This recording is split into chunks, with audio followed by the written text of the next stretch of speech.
Bienvenue au JESFC 2024.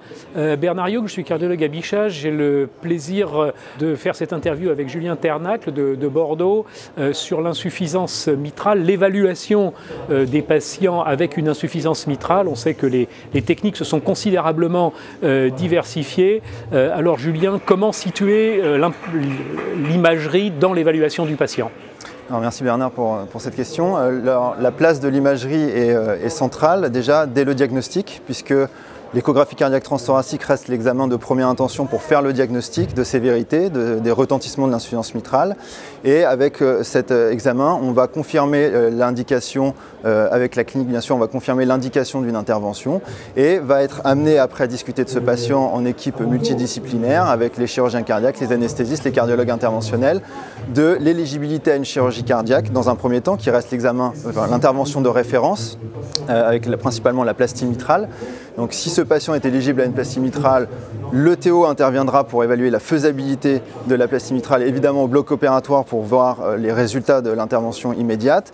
Par contre, chez certains patients qui ne sont pas éligibles à la chirurgie, va éventuellement se discuter une stratégie percutanée chez les patients à haut risque. Alors, justement, on va voir la place de l'imagerie dans la sélection des patients pour ces techniques percutanées. Quelle technique percutanée a-t-on à disposition actuellement ? Alors actuellement, la technique qui est remboursée et qui est la plus, on va dire, éprouvée, c'est la réparation bord à bord de la valve mitrale. Cette technique, il y a plus de 150 000 patients qui ont été traités dans le monde.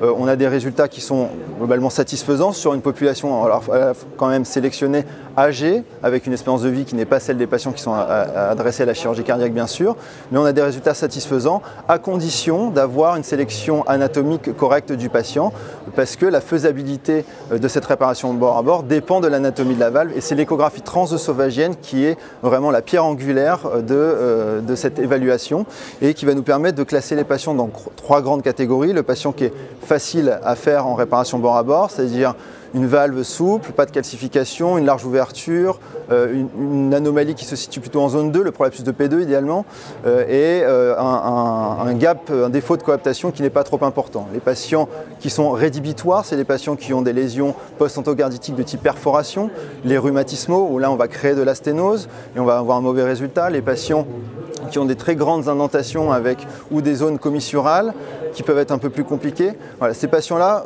vont être difficiles à faire et après il y a une zone entre les deux qui sont des patients qui ont quelques calcifications mais qui ne touchent pas la zone où on va faire la réparation, qui ont des zones 1 ou zone 3 qui sont problématiques, une surface d'ouverture mitrale qui n'est pas au-dessus de 4 cm² mais qui n'est pas inférieure à 3 cm². Voilà, ces patients sont dans une zone intermédiaire, on va dire, éligible mais sous condition de certains centres. C'est tout à fait clair, on voit qu'il y a quand même de multiples éléments à prendre en ligne de compte, ça nécessite une vraie expertise de l'imageur. Cette classification en trois groupes, on comprend bien qu'on peut séparer assez facilement les formes idéales avec forte probabilité d'un bon résultat et les formes en gros contre-indiquées.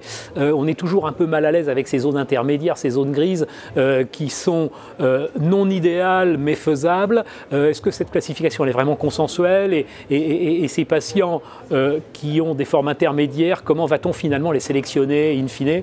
Oui, alors c'est assez consensuel sur le facile ou sur le pas faisable.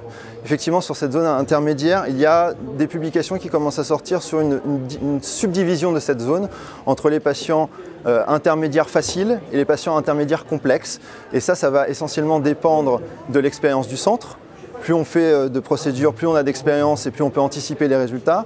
Et ça va dépendre aussi de l'évolution des devices, des prothèses, puisque l'évolution des techniques, de la technologie fait qu'on peut traiter des patients de plus en plus complexes. Donc on va séparer une partie des patients faisables, intermédiaires faciles, notamment ceux qui ont des prolapsus qui sont larges. En fait, ils sont faciles parce qu'avec les nouvelles générations de prothèses, on y arrive.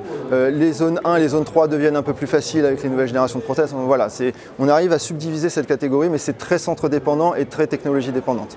Oui, donc vraiment prendre en compte l'évolution de la technique et l'expérience des centres, comme c'est le cas en chirurgie aussi, on sait que le volume d'expertise est très important. Alors ça donc c'est pour la plastie bord à bord qui est de très loin le plus répandu. Il y a quand même encore cette ce troisième groupe de patients contre-indiqués. Si on a des patients qui sont non éligibles à la chirurgie et qui ne sont pas des bons candidats à la plastie bord à bord, quelles ressources percutanées?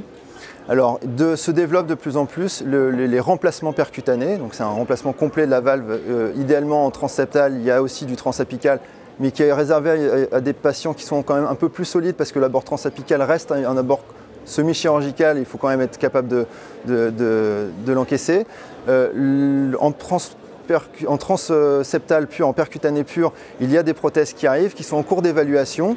Et là, l'ETO est importante, mais c'est vraiment le scanner donc, qui doit être un scanner cardiaque dédié, avec l'ensemble des phases du cycle cardiaque, idéalement tous les 5% du cycle cardiaque, pour refaire une reconstruction complète du cycle cardiaque et évaluer le risque d'obstruction de la chambre de chasse. C'est-à-dire qu'au moment où on va mettre la prothèse, on va pousser la valve antérieure vers la chambre de chasse, et on risque de créer une obstruction à ce moment-là, du fait du refoulement de cette valve antérieure par la prothèse, et c'est le risque principal de ces nouvelles prothèses. En attendant, peut-être des techniques de lacération du feuillet antérieur qui permettraient d'avoir plus d'éligibilité. Mais le scanner est central, en complément de l'ETT et de l'ETO, le scanner est central pour ces patients-là.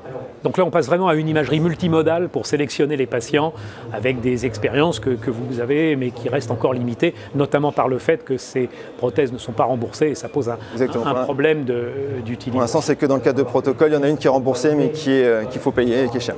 Qui est validée, mais qui est sur des fonds propres. En tout cas, merci beaucoup Julien pour cette vision très, très globale et très, très pratique de l'analyse en imagerie. Encore une fois, cette imagerie, elle s'intègre dans une démarche clinique, dans une démarche qui doit être multidisciplinaire, de Heart Team.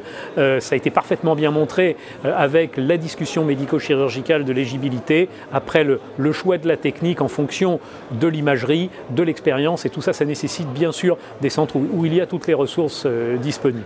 Merci encore. Merci Bernard.